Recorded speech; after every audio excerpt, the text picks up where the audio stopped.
आप देख रहे हैं आवाज इंडिया टीवी। यह है प्राइम टाइम।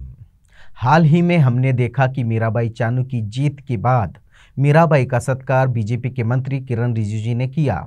उस पोस्टर की चर्चा भी बहुत हुई क्योंकि उसमें मीराबाई की फोटो छोटी और मोदी की फोटो बड़ी थी। लोगों का कहना था कि मेडल मीराबाई ने जीता या मोदी ने। वैसे ही जब पीवी सिंधु ने मेडल जीतना फिक्स किया तो मीडिया ने प्रोपेगेंडा चलाया और यह न्यूज़ स्क्रीन पर दिखाई देने लगी कि मोदी के साथ आइसक्रीम खाने के लिए पीवी सिंधु ने मेडल जीता है। पीवी सिंधु का सपना हुआ सच, मोदी के साथ आइसक्रीम खाने का। मोदी की प्रेरणा से जीत रहे हैं खिलाड़ी। पर आज हम आपको ये बताते हैं कि वाकई ये प्रेरणा है, क्या है सच। जितना महत्व हम क्रिकेट को देते हैं, क्या उतना ही महत्व हम बाकी खेलों को देते हैं? पूर्वोत्तर राज्यों के खिलाड़ियों और लोगों को हम कितना सम्मान देते हैं या महत्व देते हैं? इस बात का अंदाजा इस बात से आता है कि जिस मोदी की मीडिया वाह वाह कर रही है, उसी मोदी ने खेल बजट में 230 करोड़ की कटौती की है। उसी खेल बजट को उड़ीसा सरकार के मुख्यमंत्री नवीन पटनायक ने स्पॉन्सर किया। अब सवाल ये उठता है, अब मोदी के पोस्टर लगेंगे या पटनायक के?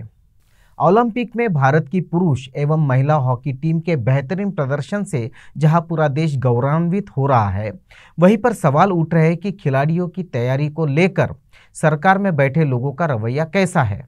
प्रधानमंत्री नरेंद्र मोदी और उनकी सरकार इस देश के खिलाड़ियों को लेकर कितना गंभीर है और कितनी उनकी सुविधाओं पर ध्यान दे रहे हैं।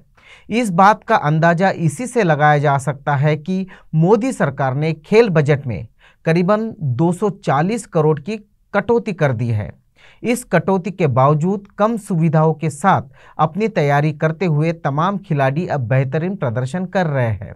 हालांकि अगर हॉकी टीम की बात करें तो उनकी सुविधाओं और तैयारियों में इतनी दिक्कत नहीं आई क्योंकि उड़ीसा की सरकार ने पुरुष एवं महिला हॉकी टीम को स्पॉन्सर किया है। खबरों के मुताबिक इस काम के लिए नवीन पटनायक ने 150 करोड़ का बजट भी दिया है। गौरतलब है कि ओडिशा सरकार 2018 से 5 साल के लिए पुरुष और महिला दोनों भारतीय हॉकी टीम के प्रायोजक है। ओडिशा एकमात्र ऐसा राज्य है जो पूरे देश में एक राष्ट्रीय खेल को बढ़ावा दे रहा है। ओडिशा हॉकी का उद्गम स्थल है और राज्य सरकार भारत को वैश्विक हॉकी में अपना दबदबा हासिल करने के लिए मदद करने के लिए हॉकी पर प्रीमियर लीग भी लगा रही है। भारतीय पुरुष हॉकी और भारतीय महिला हॉकी टीम दोनों क्रमशः 41 साल बाद ओलंपिक सेमीफाइनल और क्वार्टर में प्रवेश कर रही है। भारतीय हॉकी टीमों की टी शर्ट यानी जर्सी पर किसी एक राज्य का नाम होना ये बात आश्चर्य तो करती है, लेकिन इसके पीछे एक वजह है। वजह यह है कि ओडिशा की राज्य सरकार भारतीय हॉकी टीमों की स्पॉन्सर है और इसी कारण टीमों की जर्सी पर उसका नाम दिखता है। किसी भी टीम की जर्सी पर किसी कंपनी या कोई और नाम तभी लिखा होता है जब वह टीम के साथ किसी तरह से जुड़ी होती है। आमतौर पर स्पॉन्सर के तौर पर ओडिशा सरकार भी भारतीय टीम की स्पॉन्सर है और इसलिए उनका नाम टीम की जर्सी पर दिखाई दे रहा है। हॉकी इंडिया और ओडिशा सरकार के बीच ये स्पॉन्सरशिप करार फरवरी 2018 में हुआ था। राज्य के मुख्यमंत्री नवीन पटनायक और भारत की दोनों टीमें और एचआई के कई बड़े पदाधिकारियों की मौजूदगी में राष्ट्रीय राजधानी में एक कार्यक्रम में इनकी घोषणा हुई थी। यह करार 5 साल का है। ऐसा पहली बार हुआ है कि किसी राज्य ने हॉकी टीम को स्पॉन्सर करने का फैसला किया है। इससे पहले यह कभी नहीं हुआ था। इसी समारोह में ओडिशा सरकार ने एक लोगो भी जारी किया था जो भारत की पुरुष और महिला हॉकी टीमों की जर्सी पर दिखाई देता है। टोक्यो ओलंपिक में भारतीय हॉकी टीम ने काफी चौंकाया है। पुरुष और महिला दोनों ही हॉकी टीमें सेमीफाइनल तक पहुंच गई। ओलंपिक के इतिहास में यह पहली बार है जब भारत की महिला हॉकी टीम ने सेमीफाइनल में जगह बनाई है। अब दोनों ही टीमें से मेडल की उम्मीद जग गई है। हालांकि हॉकी टीमों की राह काफी आसान नहीं है। दरअसल आमतौर पर ओलंपिक जैसे बड़े खेलों में टीमों को कॉरपोरेट स्पॉन्सर करता आया है, लेकिन भारतीय हॉकी की कहानी कुछ दूसरी है। पुरुष और महिला हॉकी टीम को कोई कॉरपोरेट नहीं बल्कि ओडिशा की सरकार स्पॉन्सर कर रही है। इसको लेकर आम लोगों से लेकर सोशल मीडिया तक ओडिशा और उनके मुख्यमंत्री नवीन पटनायक की काफी चर्चा भी हो रही है। भारतीय हॉकी टीम को जब वित्तीय सहायता की जरूरत थी तब कोई और सामने नहीं आया बल्कि उड़ीसा के मुख्यमंत्री नवीन पटनायक भारतीय टीमों के साथ खड़े हुए। उनकी सरकार ने दोनों टीमों को स्पॉन्सर किया और आज का वह समय है जब टोक्यो ओलंपिक में सबसे ज्यादा चर्चा वाली टीमों में भारतीय हॉकी टीम भी शामिल हो गई है। दरअसल नवीन पटनायक खुद भी स्कूल के दिनों में गोलकीपर रह चुके हैं। पहली बार ओडिशा ने राष्ट्रीय पुरुष और महिला हॉकी को स्पॉन्सर करने का फैसला किया, जिसके बाद वह इस तरह का पहला राज्य बन गया है।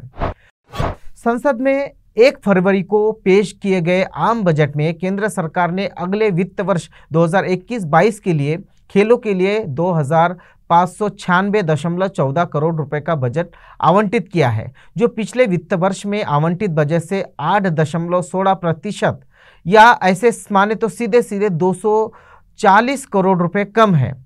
ओलंपिक का आयोजन टोक्यो में 23 जुलाई से 8 अगस्त तक हो रहा है।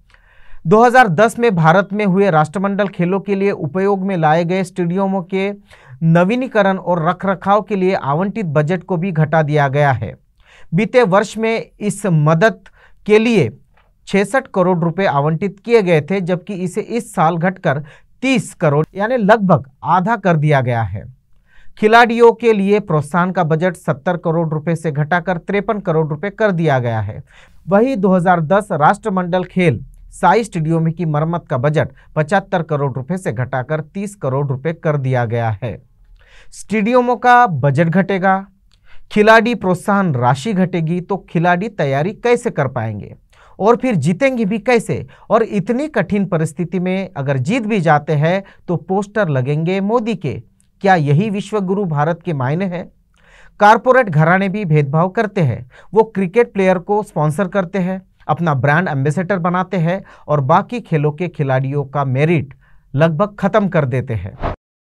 मेडल जीतने के बाद तो हर राज्य इनाम देता है, लाखों रुपए दिए जाते हैं, पर जब खिलाड़ी खेल की तैयारी कर रहे होते हैं तब उन्हें ये सुविधाएं नहीं दी जाती, बल्कि मोदी ने तो उन सुविधाओं में भी कटौती कर दी है और उनके मंत्री और मीडिया भी मोदी के गुणगान कर रही है। इसे एक कहावत में कहा जाए तो मेहनत करे मुर्गा और अंडा खाए फकीर। बाकी आप सब समझदार है। आप देख रहे हैं आवाज इंडिया टीवी, यह है प्राइम टाइम।